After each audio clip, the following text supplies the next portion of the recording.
Richard Nixon style. Oh, Uhuru, I want to welcome everybody here. I'm so excited to be able to go live today. This is Hands Off Uhuru, Hands Off Africa, live streaming today, featuring Chairman Omali Yeshitela and Comrade Jesse Neville and myself, summing up the current important victories in the Uhuru 3 case. And we're here to discuss what is another victory in the struggle for anti-colonial free speech for everyone. The Uhuru 3 have been granted early termination of probation. We're off probation, Uhuru. But we want to sum this up and just stay around. And if you have questions, we're going to address your questions a little bit later in the program. Please put it in the chat if you're watching on YouTube or Hands Off Uhuru Facebook page. This didn't happen because of the goodness of the state, of the colonial state. Chairman Omali Yeshitela led the struggle to win this victory. So I am Penny Hess, one of the Uhuru 3 and chair of the African People's Solidarity Committee, the organization of white people under the leadership and founded by Chairman Omali Yeshitela and the African People's Socialist Party. Our mission as APSC is to go into the white community, to organize other white people, just like ourselves, to take a stand for genuine solidarity with the liberation of Africa and African people and oppressed peoples everywhere, and to win reparations to African people for the colonial conditions that African and oppressed people face for the past 600 years, the stolen labor, stolen land, and resources that that have created the wealth, prosperity, and democratic rights for white people at the expense of African people. And we are here live today on Burning Spear TV, YouTube channel, and Hands Off Uhuru Facebook to discuss this victory, how it came about, and we, as I said, put your questions in the chat. So I do want to salute you, Chairman, and the brilliant work and leadership that you have given this movement. You led this following the raids of 2022, the pre-dawn raids that that raided with a military assault rifles and scores of SWAT type forces, military style forces, coming into 7 properties and homes of the Uhuru movement in St. Petersburg, Florida, and here in St. Louis. These raids included the Uhuru House in St. Petersburg, Florida, on July 29th, 2022. The Uhuru House has been in St. Petersburg, Florida since the 1990s, and the chairman has been a recognized political leader of the African community in St. Petersburg, Florida since the early 1960s. They also raided the Uhuru Solidarity Center here in St. Louis, and the homes of Deputy Chair Ona Zanea Shatella and Chairman Omali Shatella here in St. Louis and in St. Petersburg, Florida, as well as the home of Director Akile Anai, as well in St. Petersburg, as well as Jesse Neville, Comrade Jesse Neville, who's the chair of the Uhuru Solidarity Movement here, and Amanda Corlazzi here in St. Louis, above the Solidarity Center, and myself and Kitty Riley, our home.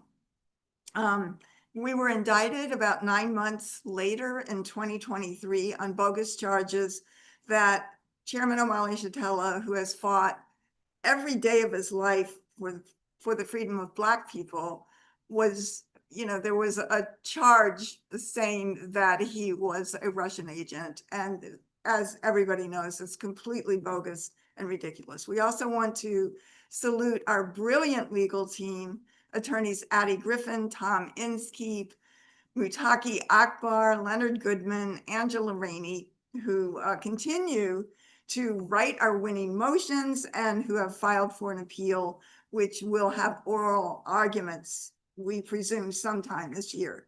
So again, we will take questions. Please let us know in the chat. And I want to turn it over to Comrade Jesse, who is going to talk a little bit about the case, and then we are going to turn it over to Chairman Omali Shatella to sum up this incredible victory. Uhuru. Uhuru. Thank you, Chairwoman Penny. I'm really excited to be here, very honored and proud to be one of the Uhuru Three and to be a member of the African People's Solidarity Committee under the leadership of the African People's Socialist Party, under the courageous leadership of Chairman Omali Shatella and Deputy Chair Ona Zanea Shatella, who have never stopped fighting, never stopped winning every step of the way in this struggle against this vicious colonial state attack on the African liberation movement and anti-colonial free speech. And I really unite with the overview that you just provided, Chairwoman Penny, and excited to celebrate this as a people's victory. This is the people's victory. This is your victory. If you are one of the thousands and thousands of people who have participated in the Hands Off Uhuru anti-colonial fight back up to this point, I want to salute Chair Mwezi Odom, the leadership of that campaign, and everybody around the world who's played a part in making this happen, and the brilliant strategic and political leadership of Chairman Omali Shatella, and as was mentioned, our amazing legal team who were named just a moment ago. And I want to say just a little bit about what news we got on January 23rd, and just start off by saying that the U.S. government had a plan for the Uhuru movement and Chairman Omali Shatella, which was the plan was an extension of their counterinsurgency against the African liberation movement that has been waged since the first day that African people have been attacked by the system and been fighting for their liberation, and nothing went according to their plan. We've talked about this before. The US government, the federal government, has a 98% conviction rate. And the vast majority of the convictions that the US government obtains are through guilty pleas. People are terrorized and intimidated into pleading guilty in exchange for what they are told is going to be a lighter sentence or dropping one of the charges that they are facing. And that is something that they expected the chairman and the Uhuru movement to do, if idiotically on their part, that they would expect the chairman to do that. Of course, that was not going to happen. That did not happen. And the first and most important precedent that the chairman and the Uhuru movement set with this case was fighting back, was showing that when we fight, we win. When African people fight, African people win. And the fact that we are sitting here today, no longer on probation, 3 years or however long it's been now, almost 4 years since that violent military assault on July 29th, 2022, which was an attempted assassination against Chairman Omali Yeshitela and the leadership of the Uhuru movement, is just beautiful testimony to the fact that when the people fight, the people win.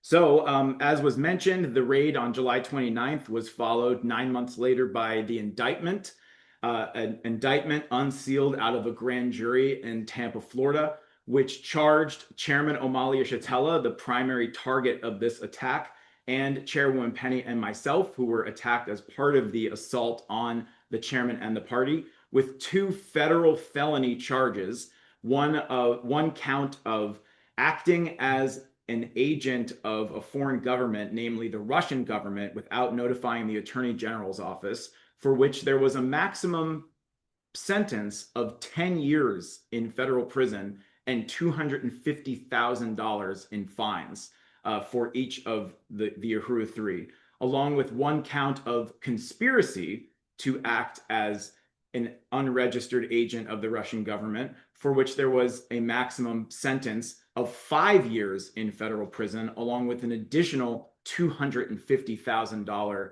fine. So all said and told, the maximum time that each of the Uhuru Three were looking at when the indictment first came down was 15 years in federal prison and $500,000 in fines, or a total of $1.5 million in fines was threatened by the initial indictment. The chairman and our brilliant legal team and the Hands Off Uhuru campaign took this case to trial in September of 2024. It was supposed to be a month-long trial and ended up being about a week. And as a consequence of that incredible trial, the packing of the courthouse, and the brilliant leadership by the chairman and our incredible legal team, that trial ended with an acquittal on the foundational charge of acting as unregistered Russian agents. We were found not guilty by the jury of being Russian agents, which destroyed the political objective of the US government to delegitimize the African liberation movement by saying that the voice of African people is actually somehow orchestrated by the Russians. But we were convicted on the conspiracy charge, which is why our case is currently under appeal. And our appeal lays out in great depth why it makes absolutely no sense for us to have been found guilty of what the chairman has correctly referred to as a thought crime, basically thinking about doing something that, in fact, the jury agreed the Uhuru Three, the Uhuru movement, obviously never actually did. So that is currently under appeal.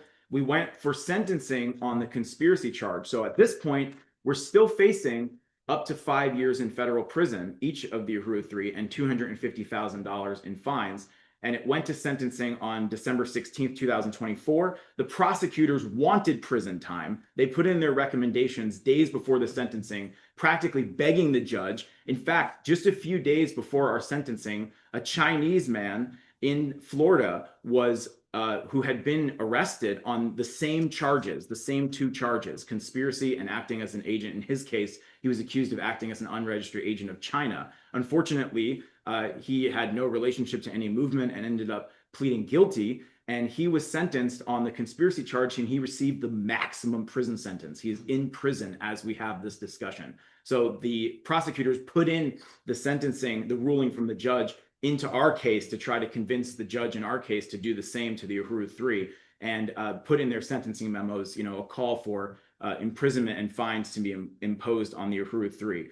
But the judge had received 1,600 character letters from people all over the world testifying to who the chairman is, to who the Uhuru movement is, to what the chairman's leadership means for the world and for African and oppressed peoples everywhere and for all people. And the judge read those character letters. The judge looked out at the courtroom and saw a packed courthouse. He saw the people. The prosecutors got up there and tried to say that the Uhuru Three represented such a danger to society and to national security. And the judge responded by saying that actually, if not for this supposed requirement to register as an agent, everything that the Uhuru Three were alleged to have done was legal and protected, constitutionally protected free speech, protected by the First Amendment. He said no one's going to prison, no one's getting a fine, and sentenced the Uhuru Three to 3 years of probation and 300 hours of community service, which he said we would do standing on our heads, because he says that's what the Uhuru movement does anyway. So we did it, standing on our heads. We did the 300 hours. And according to federal law, after a year, you can file for early termination. And this normally people are encouraged to wait until halfway through the sentence. But the chairman and the legal team moved forward with going ahead and filing our motion right after the first year had ended. And the motions were brilliant. You can read them on handsoffahuru.org. They were very, very well prepared and well written motions about the chairman and the Uhuru Three by our lawyers. The prosecutors objected, unsurprisingly, to the motions for early termination, saying that the same reasons why they felt that the Uhuru Three should have been imprisoned were the reasons why they opposed the Uhuru Three being released from probation. Specifically, that due to the secretive and nefarious underground network of Russian criminal conspiracy, that there was no way for them to even know if the Uhuru Three were still, quote unquote, still involved in the things that they had accused the Uhuru movement of doing, which was a very, very weak, pathetic argument that obviously did not convince the judge. And in response, the judge put in an order on January 23rd saying that he said if the foreign national defendants, referring to the Russian people who had been indicted, he said if they had been brought before the court, he may have had a different opinion. But he said the Uhuru Three, the domestic defendants, as he referred to us, pose no danger to ourselves or to society, and that and he said in parentheses, however disagreeable their views might be, and he said that everything that had occurred up to this point, the trial itself, the multifaceted expense, et cetera, and the 1 year of probation, that there was no justification for continuing it. He said, so effective that day, January 23rd, Friday, 5 p.m. Eastern, the probation was over. So that's how it went down.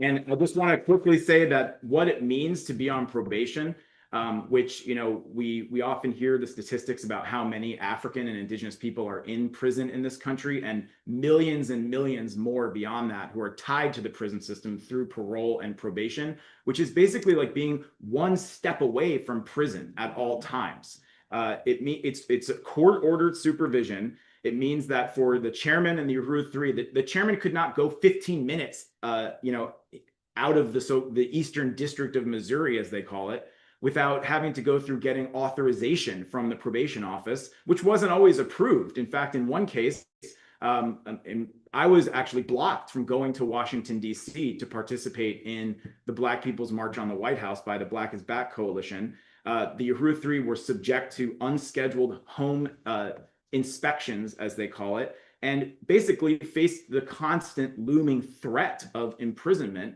in the event of any alleged violations of probation. So it's a very precarious situation to be in, and that is now over. So that's basically what I wanted to present, and that as I mentioned earlier, the precedent here that has already been established, as the chairman has said, is the precedent of fighting back, not taking a plea deal, going to trial, taking this on politically as a political trial and showing that when the people fight, the people win. But as the chairman reminds us, it's not over. The struggle is not over as long as colonialism exists, as long as African people are still being gunned down in the streets and stuffed into prisons, as long as ICE is still rounding up indigenous people, as long as reparations have not been carried out for African people, the struggle is not over. And as long as the Foreign Agent Registration Act is still on the books, and that's why we're going to continue to fight this. We have our appeal. You can continue to donate to fund the oral arguments fees by going to handsoffuhuru.org/donate and join the campaign to demand the abolition of the Foreign Agent Registration Act and the conspiracy laws that were weaponized against the Uhuru Three and have been against African and anti-colonial free speech for as long as they've existed. So thank you. Uhuru. Hands off Uhuru. Hands off Africa. Uhuru, thank you, Comrade Jesse. Or let me, I would like to just elaborate on this issue of the multifaceted expenses involved in this case. Yep. For one thing, the attack on July 29, 2022, the pre-dawn attack, broke down doors, windows, stole equipment, computers, cell phones, iPads, did a tremendous amount of damage, $40,000 in damage. Flashbang grenades tore up much of the rear entry to my home in St. Louis. Doors knocked down to a home in St. Petersburg, Florida, and to every door in the Uhuru house in St. Petersburg, Florida, was damaged. Battering rams, electronically operated battering rams, knocked in the doors of the Uhuru Solidarity Center here in St. Louis. A tremendous amount of damage done. Then we spent something like at least $500,000 in legal fees up to now, and it would have been more, except that one of the lawyers worked pro bono and also facilitated the ability of other lawyers to work pro bono, and it would have been much more than that. Then you count the scores. I don't even know how many FBI agents were involved. We couldn't count them. There were so many that we saw on video going into the Uhuru house in St. Petersburg, Florida. I mean, they're like an army just there. And then in my house in St. Petersburg, Florida, scores of FBI agents. And then similarly in St. Louis, they surrounded much of the community in both St. Petersburg and St. Louis in the African community. And in St. Petersburg, Florida, Africans even had to show identification to come to their own homes and to leave their own homes. So it was a tremendous amount of resources that were expended in this process. So much money expended.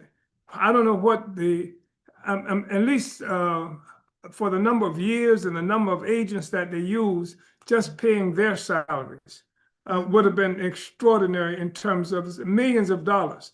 And they were prepared to spend more millions of dollars. They offered a $10 million bounty on anybody who could bring some kind of evidence to frame us up. And they used our case, the Justice Department, to try to finagle more money from the Congress for the Justice Department because of having to deal with things like our case as an example that they use. So a tremendous amount of resources went into this. And this is the kind of thing that people have to withstand when they are dealing with the federal government and with local cops as well, local organizations. And I think most people, certainly in the African community, do not have the benefit of the kind of legal talent and legal resources that we had, nor the kind of organization that we had. In fact, the judge said that he was not finding us because if he gave us a fine, the only thing we were going to do is raise the money like we've done before. So most people don't have that capacity. And so what happens is people fold. And that's not a small thing. This whole issue of people pleading out, make a plea agreement with a presumption possibly of lessening the punishment that's going to be served you. It's a form of intimidation. It's a form of assault on what's supposed to be the democratic right, constitutional right for a trial by a jury of one's peers. But if you are told by the state that if you go to court, that the judge is going to give you 50 years when if you take my deal, you only get 20 years. And this is what happens. And this is what they attempted to do with us, to make that kind of deal. And most people don't have the resources that we brought to this process. And so they end up pleading out. And we say that nobody should plea out. Yeah. Not just because of the question of whether or not you think you're guilty or innocent. The question is because you have the right, in theory. There's supposed to be a constitutional right to have a trial. And so to say that if you don't take this deal, if you go to trial, if you exercise a constitutional right that you're supposed to have to go to trial, then we're going to be extraordinarily punitive, and the judge is going to be punitive, et cetera, et cetera. This is how it works. And so we say that nobody should take a plea deal, that nobody should take a plea deal. And the fact is that the system could not handle people going to trial. If everybody went to trial, the system would collapse. They don't have the ability for everybody to try everybody. So I just want to say that about the expenses that's associated with this, and which is, extremely important and extremely difficult for us. I mean, we're a relatively small organization, but for ordinary people, Africans who are confronted with this, people end up making a deal that's no deal at all. Right. So I just wanted to say that, Uhuru. Uhuru, Karen, thank you. Thank you so much for that. One of the question is, what is the importance of no plea deal? Yeah. You answered that brilliantly, and just really want to unite with what you're saying, and how the whole prison system is in a way, the cornerstone of the counterinsurgency against African people, and used as a tool to, as you said, prevent births and destroy the family, and all of the consequences of that, as well as making billions of dollars for the U.S. economy. Yeah, when we went, as we were preparing to go to trial, when we were looking and talking to lawyers, and we talked to a lot of lawyers, and tried to talk to a lot of lawyers. And one of the questions that I asked the lawyers is, do you think we're guilty? And that was a really important question for me. And depending on the answer, if you don't think we're guilty, then why do you think we were attacked? Why do you think we were attacked if you don't think we're guilty? Because most of the lawyers come to these questions, especially since the murder of the Black revolutionary of the 1960s, when there was a thing that, relatively plentiful, relatively compared to subsequent times of movement lawyers, daring and courageous lawyers in many instances who would go to court and faced prison themselves. I mean, one of the last remaining forces like that was Lynn Stewart, who was imprisoned and effectively given a life sentence for defending one of her lawyers. But we haven't seen that kind of thing up until recently. So if you don't think that we are guilty, then why do you think they attacked us? Because if it's not because of a crime, then it must be politically motivated that they attacked us. And what happened, of course, is that once the lawyers came through St. Louis and St. Petersburg, Florida, and were able to see the work that we're doing the anti-colonial work that we're doing to undermine the whole colonial mode of production, the containment of the African population, the bleeding of the African population, et cetera. And we heard coming from the lawyers, now we see why they attacked you. Right. Now, we didn't try to bring out any information or evidence that we were not working for the Russians. That had nothing to do with that, and we knew it, and we refused to fight this case based on the question of whether or not we violated the law. We didn't take the struggle in that fashion, and we didn't win it based on that as well. So I just think that that's part of what we need to understand, and also that something incredibly significant is happening now. I don't have to tell you about National Guards troops being in African communities and the threat of federal troops being deployed in African communities as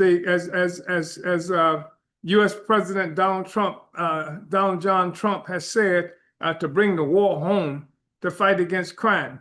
Everybody knows that that's a buzzword for attack on Black people, the whole fight against crime. But it had nothing to do with that, obviously. And certainly when you look at that and capped with the ICE raids, I've seen somebody say, well, recently, who thought they were making a pretty decent statement. It was a good statement from an African pastor who was talking about why ICE should concern us.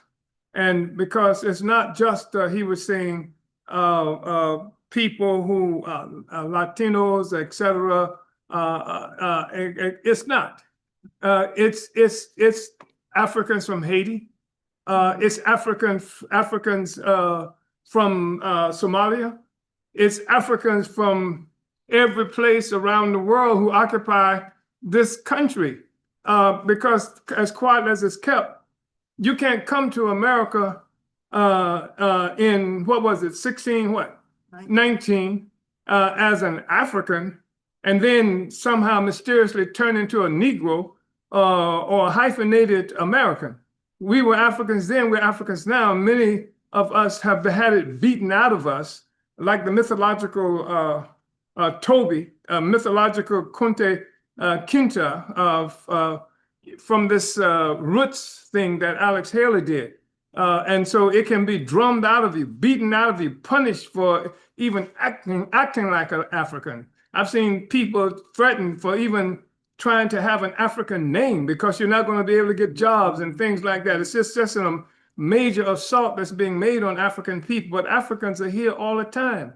And the fact of the matter is, as quiet as it's kept, even though when you look at it, they talk about the First Amendment rights, but there were no First Amendment rights for African people. I mean, that's just a literal truth. I'm not trying to weigh people down with some ideological fantasy. But the reality is, when the Constitution was ratified in this country, when the Bill of Rights were ratified in this country, I think something like, 1796 or something like that, Africans were considered property. We were property. We had no rights. The Bill of Rights did not apply for us. The First Amendment did not apply to us. It applied to those people who were running from the nobility, the kings and queens in England and other places like that. And so they put together rules and laws that would protect them from having to deal with that here in the United States. And so they won the right, they won their freedom to oppress the indigenous people whose land they had stolen, and the African people whose bodies they had stolen and brains they had stolen to develop this land beyond what the indigenous people had already done incredibly. And that's something that doesn't get addressed at all, because the tremendous kinds of civilizations that existed on this land right here, they're mind-boggling to people who have only had the story, the narrative of the colonizers, the settlers, as an example of what it was like for the indigenous people who are here. Anyway, I've spoken a lot. Uhuru, go ahead. Chairman, thank you so much for that. And one of the questions And I think this is an important question, Chairman, from Coco. Should we be concerned about further attacks? And if so, how can we prepare? First of all, I want to say that everybody who has access to this discussion right now, whether it's right now, whether it's later through viewing it on one of these platforms, should come to St. Louis for the 3 days of April 17th, 18th, and 19th, where the African People's Socialist Party will be conducting our plenary, which is an international conference that we do between our Congresses, every year between our Congresses, to assess what is happening in the world and how we should be taking it on, et cetera. And of course, this is an extraordinary moment right here. And yes, the truth of the matter is, when we say it's not over, we recognize the fact that we were not attacked because we broke the law. We were attacked because we're in the vanguard. We are advancing the struggle of African people. And this is a problem for them. It has always been a problem. That's why they killed Panthers. That's why they killed Malcolm. That's why they killed Martin Luther King, all these people who provided the leadership. After you get rid of the leadership, then it goes back to where it was before, and the African population in general now faces all this kind of oppression because it doesn't have the leadership. It doesn't have organization. It doesn't have theory. It doesn't have an explanation of what's going on that belongs to us. And so the threat is always there. We did not expect to be raided on July 29, 2022, but we were raided. And we were raided because of the work we do to free Black people. And that work has not stopped. And what we've said all along is that we did not make this movement to get me out of prison or to keep the Uhuru 3 out of prison. We made this movement to free African people. And that's the problem that they have. And because of the effectiveness of this movement, it's deeply profound because there's nobody else in the world, first of all, nobody, no other organization on the planet Earth that is fighting for the total liberation of Africa. Africa and African people wherever we exist in the world. And that fighting requires organization. Nobody has built the kind of organization. We're not just here in St. Louis, or nor are we simply in St. Petersburg, Florida, but we're throughout the United States, and we are throughout Europe, and we are throughout Africa and what have you, because it's one struggle that we've been involved in. And this, one of the struggles we've had to overcome forever is the struggle for maintaining our identity, pursuing our collective struggle, and to win the organization that Marcus Garvey recognized was absolutely necessary for our freedom. So this is also something that I think is really important and that we have to recognize. We're fighting for one Africa, one nation of people. And one problem that the settlers have, well, first of all, it's not just the settlers in the United States. Because if you look at settler colonialism, people like to have the ability to point to Palestine.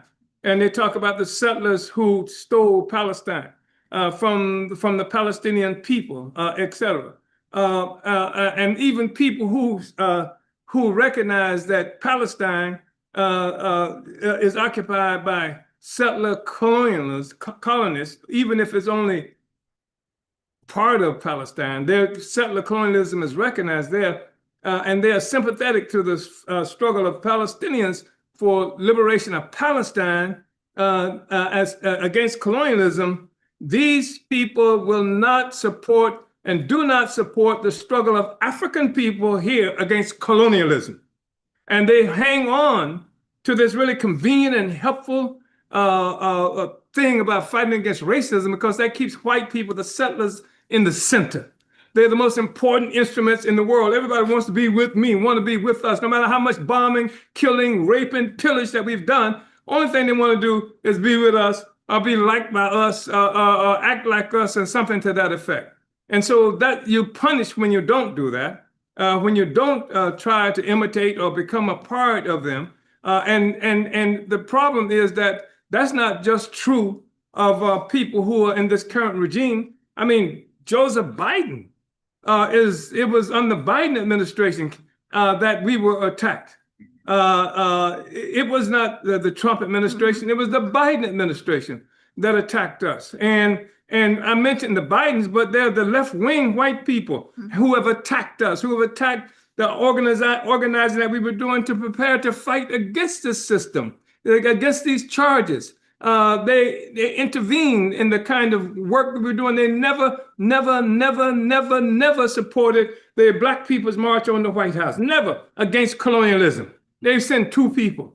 They brag about being the largest anti-colonial, anti-war movement in the country, and then send 2 people at best to something that African people were organizing for peace against the war that was being made against Africans here, Africans other places around the world, the Filipinos, the indigenous people here, including the Mexicans, etc. They wouldn't do that. So what has to happen, and this is a partial response to the question that Coco raised too, we have to insist that there be an actual solidarity by the white people who quote unquote love us. What has to happen is that they have to unite in the struggle against our colonialism. Don't try to tell me you are fighting to helping me to be more liked by you or something to that effect, because I don't have to like you. And I don't believe that the judge necessarily liked us. Let me tell you this. This judge was a courageous man. We are convinced of that. Yeah. Because the way the way we fought this case, we never did like we might have done in the 1960s. We never made the issue of whether the state, the judge, the courts, the prosecutors, or anybody like that, or even the jury, believe in the struggle for Black liberation. Right. That never was the question. Right. Believe in African internationalism. That never was the question. Believe in the struggle against colonialism. That never was the question. The question was, do you believe in your document that says that we're supposed to have the right to speak, that we're supposed to have the right to speak out, to have our own opinions, except that was the question that we put to them. And however disagreeable it is, do you believe in that our right to say it? And because your Constitution says that we're supposed to have that right. And many principles, that has been something that's been supported by many decisions by the Supreme Court of the United States. The great liberals that people like to rely on as the basis for their moral standards have said they believe in that. And so that's the question that we ask. And the judge, I believe, worked this case and fought this case or participated in this case in a fashion to establish a precedent. I think the judge wanted a precedent in this case because he would continue during the trial itself, when our lawyers were making these extraordinarily important objections and putting forth motions to dismiss, et cetera, and he continued to say that, well, he hoped he's wrong. That is the judge. Right. I hope I'm wrong, but I have to deal with this 11th Circuit? Right. 11th Circuit, and I hope they will overrule me, et cetera. So he continued to say that. And I think he needed that because he's a patriot. I don't think he's patriotic toward Black people or anything like that, but he's a U.S. patriot and one who believed in the democracy that's proclaimed in the system, in the Constitution, and things like that. And so I think that's one of the reasons that we came this far, and how he moved rapidly when we filed a motion for early termination, because I think that he did not necessarily want us to be in prison for this thing, because he wanted to be able to forward it and beyond his jurisdiction, et cetera. So that's part of what did happen. And I thought it was extremely important how the judge moved. And of course, and we were quite clear all along that we were fighting again a political issue, a political question, never had anything to do with law. Although, generally speaking, colonized people are without the benefit of law. But if the truth be told, and many people are being forced to recognize this. Law is the opinion of the ruling class. And the problem is that with the consolidation of what people characterize as the European nation, the ruling class has been obscured. And there's this presumption that all of the white people are the same, both by them and others. And there's benefit in uniting with white power against the rest of the world. There's Yes. material benefits there. Uhuru. Uhuru Chairman, Uhuru, I just would like to, I really appreciate all of the analysis that you've given. And I do want to join in saying to white people that white people, I've seen, white people coming out to take a stand against what ICE is doing, especially in Minneapolis, but not just there, in other cities as well. Mhm. But the question is, in Minneapolis, you're walking by what the state did just 4 years ago or 5 years ago to George Floyd. There's a huge memorial there. This is colonialism, and white people have to do more than just coming out as a favor to, as the colonizer, as the chairman says, to stop ICE in one specific situation. White people have to be organized as well under the leadership of the African Revolution that is determined, as the chairman just said, whose goal is, whose arrogant aspiration is to win power, to liberate all oppressed and colonized people, to liberate Africa, all its resources, and African people wherever they've been dispersed around the world. This is going to make a change. And I'm calling on white people to join the Uhuru Solidarity Movement, Hands Off Uhuru, African People Solidarity Committee. We have to be organized. We have to answer the question, to what end? And we have to end colonialism. We have to say, we will work as called for in the white community for reparations and to win other white people who want to take this stand, who want to have a principled relationship to African people, to indigenous people, to the people to people of Palestine. Then you've got to be organized. You've got to be under the leadership of the African Revolution, which leads the struggle here and around the world. Because when Africa is free, the world will be free. There can't be a colonialism existing in the world when Africa is liberated and free. So I just wanted to say that. And Uhuru, and I want to call on white people to go to, okay, I will have to get this right, but should come to the plenary, the African People's Socialist Party's plenary as well. I think that is it apspplenary.org? apspplenary.org. You can sign up for it. It will be so dynamic and powerful, and you will learn to begin to see the world through the eyes of the African working class. Uhuru. Uhuru. I want to say that I'm glad you raised the George Floyd thing, because I think that's really important. Because we saw millions of people who never participated in a demonstration in their lives under the leadership of African folk who resisted. I mean, went so far in some instances to burn down police stations. I mean, millions people said, I've never been in a demonstration, never done anything in my life. And they were out there mobilized. And the reason they were able to mobilize is because there was leadership. And they came from the African movement. And one thing that most people understand, whether they like it or not, and some people don't like it, is the fact that Africans have always fought. There's never been a time, if you're with the African movement, you're looking at a movement that's going to fight.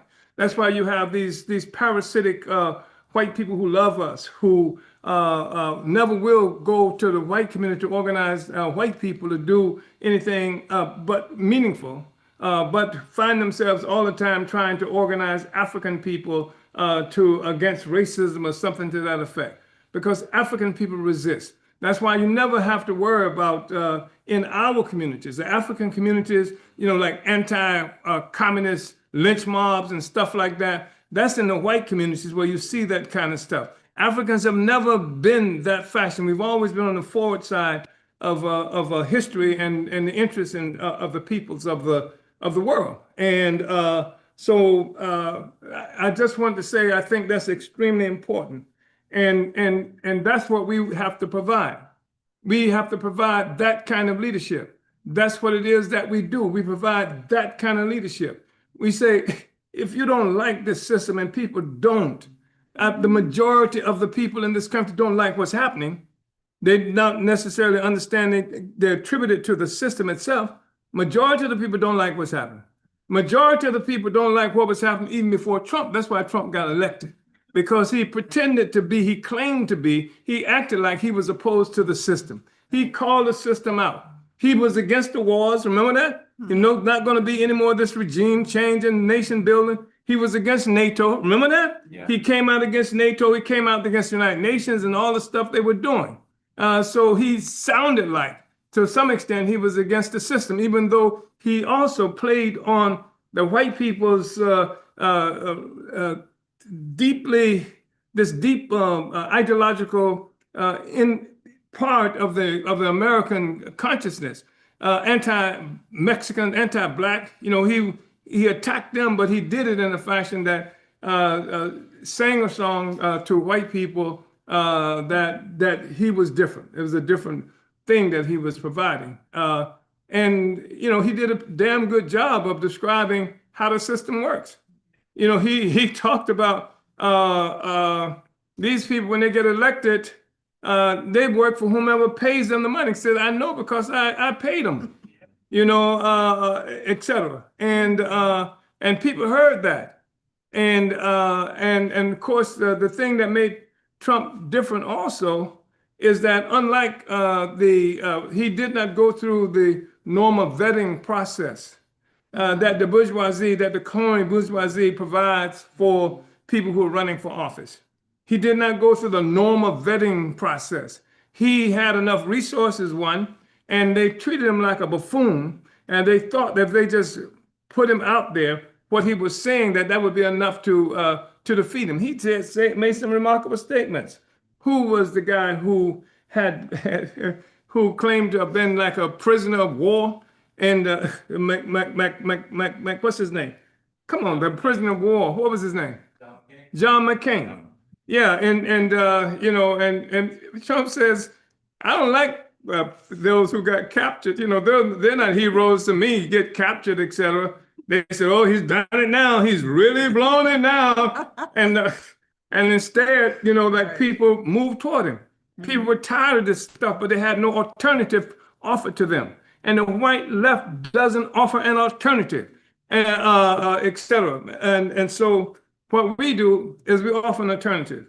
And that alternative goes to the jugular vein of the system itself. It's a system that rests upon a foundation of colonialism. There's a colonial mode of production that facilitates everything that people are involved in the production of life in this world. And it's the foundation. The foundation is Africans, the so-called Mexicans and indigenous peoples, and, you know, people in places like Palestine, et cetera. People in places like Australia. And I'm not talking about the white people who are Australians. People are in these various other places who've been subdued under colonial terror. This is where the essence of the struggle is. And this is what we have to fight for and promote and raise up people. So I wanted to say that. And finally, I just want to say that it's clear that most people seem to disagree with this regime. The polling that they provide us indicate people don't like what he's doing with immigration. People doesn't like what the ICE is doing. People don't like what so much of what he's doing. His polling is considerably low. But the people don't have any alternatives offered to them. And they don't have an organization offered to them. Yeah. And so that's the thing that's been missing. And that's the thing that we provide. And we are the alternative. And we have to require that everybody, we have to provide that leadership for everybody. And that's the way forward. We provide that leadership for everybody. Vanguard up. Relentless. Uhuru. So how much money we trying to raise